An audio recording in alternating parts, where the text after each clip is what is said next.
Hey everyone, welcome back to another video. I've been working on this background scene for the last few evenings and I wanted to get it to a good place because in this video I want to add my characters into it and specifically create a walking cycle for them.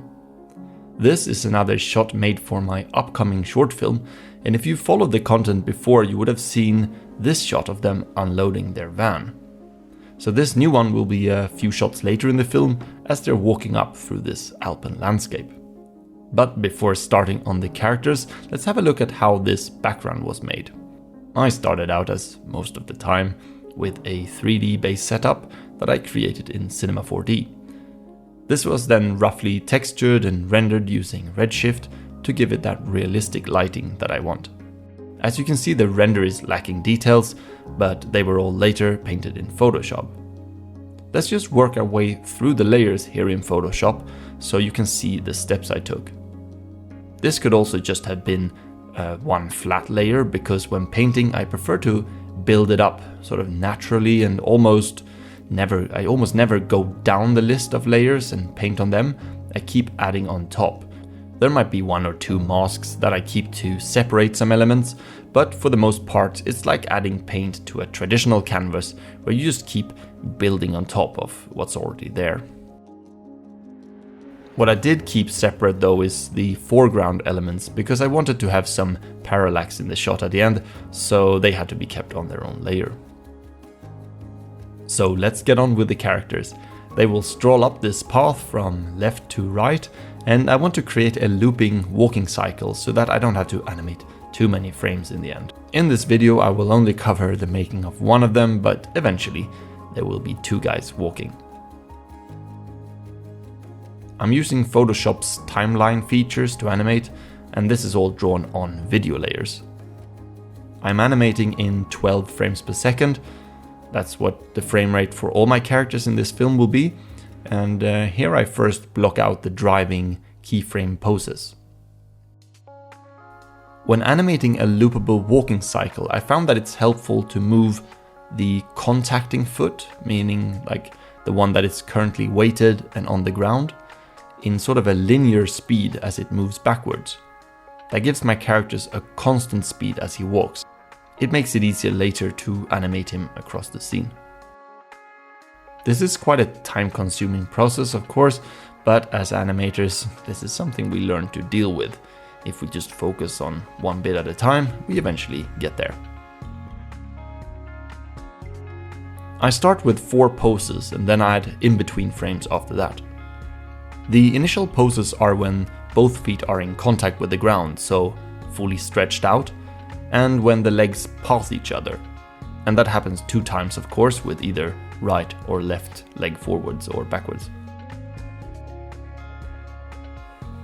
There are many ways your character's walking style might look like, so there's definitely room for exploration here. You can have really bendy legs if he's carrying something heavy, or maybe he's dragging his feet or bouncing up and down, I don't know. The main thing are to get the weight of the body over the feet and to make sure that the backwards sliding foot is moving in a sort of straight line, otherwise the characters will not feel connected to the ground.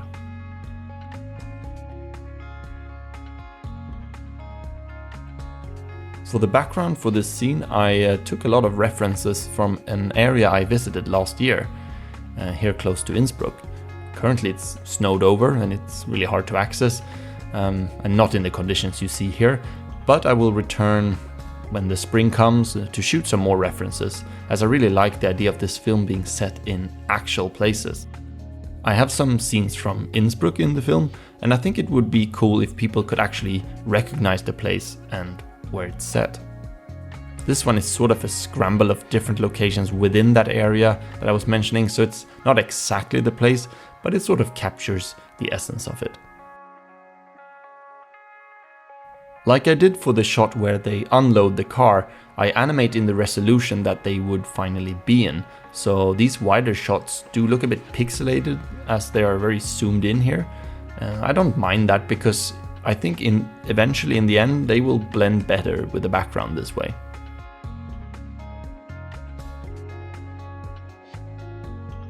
I haven't done a lot of traditionally animated walking cycles before, so this was a bit of an exploration for me. I've done a few in 3D and some in After Effects too. I think the less these traditionally animated characters move, the harder they are to make. Obviously not a static character, as that has no movement at all, but someone who does more delicate movements rather than like an explosive fight scene, for example.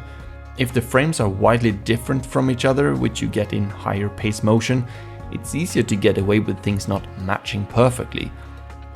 And as this has to loop, I want to make sure that it's not an obvious loop, where some frames are very recognizable and repetitive.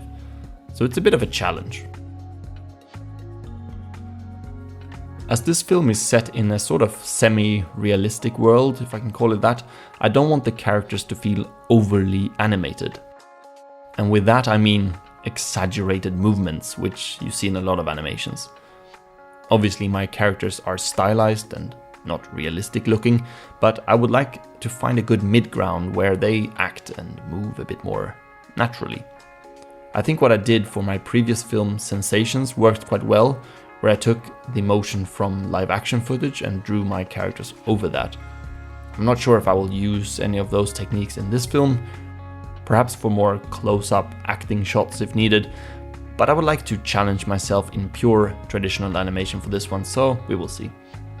But at the end of the day, it's about getting the project done and using your full toolset cleverly to get there, so as long as the end product looks cohesive, I'm a happy guy.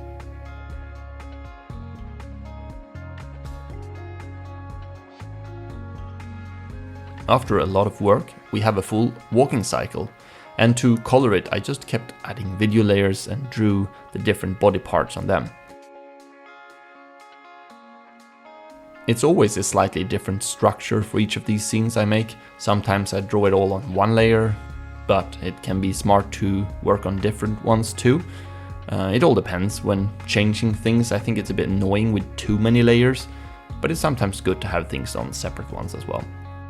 Sometimes I end up rendering it all out as a sequence and then bringing it back into Photoshop so all the layers are merged into one video layer.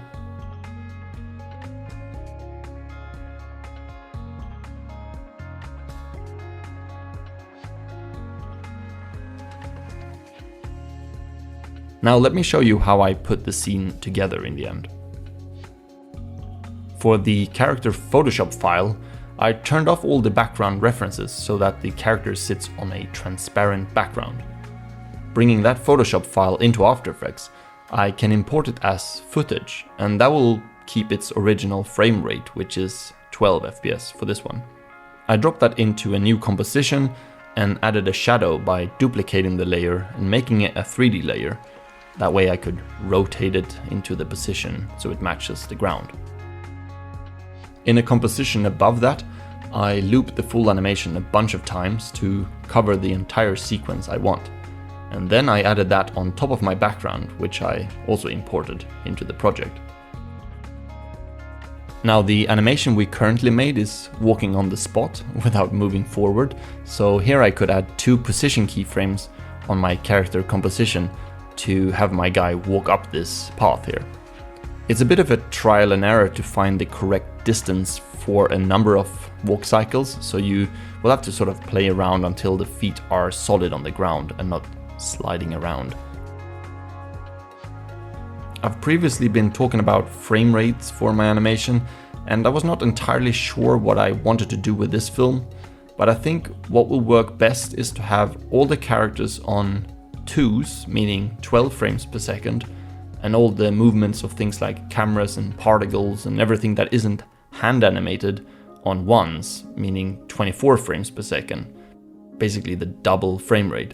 I started out doing everything in 12, including the camera, but I think it might look a bit laggy, so this is what I decided to go with.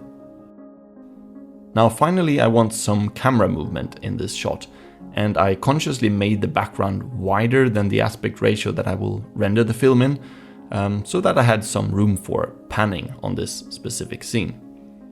So moving up a composition here, we are now in a 16:9 aspect ratio, meaning my image has been cropped a bit, and that allows me to pan the scene from one side to the other. Also different from the comp below is that we are now in the 24 frames per second. So mixing frame rates can be a bit messy, especially if you have keyframes in the comp below in a different frame rate. Basically, they would now act as 24 frames per second and mess up our character's walking cycle. Since my character only updates every second frame in this comp, as he's animated on 2s, but the position keyframes move him every frame, he sort of slides strangely on the ground. The way around this is to go back into the lower composition, the one in 12 frames per second, and in the composition settings under the Advanced tab, you can click the box to preserve the frame rate when nested. That means that now, when we are back in the higher frame rate, the comp below still acts as 12 frames per second. So the keyframes are also moving in 12 frames per second. Before I knew this, I always kept rendering those comps out to sort of bake the scene, but this is a way better workflow. Very niche information, but very helpful in this situation. Yeah, there's a rhyme for you. The foreground elements were exported separately and brought in here to create a slight parallax. Finally, as the camera pans over, I dropped on an effect called Mesh Warp onto my background layer here, which lets me distort my picture with this grid that comes with it. You can set up the grid with numbers of columns and rows, but I kept my columns at 1, so we get this line across the foreground ground plane. That allows me to now warp it slightly by animating the way the grid distorts. That sort of creates a fake 3D movement to the ground. Alright, now I just have to get on and animate the second character as well. Hey, subscribe to the channel if you haven't. Hope you like this video. Stay tuned for more, and I will try to post as much as I can. But of course these take a while to make, so please be patient. Right, see you soon. Bye.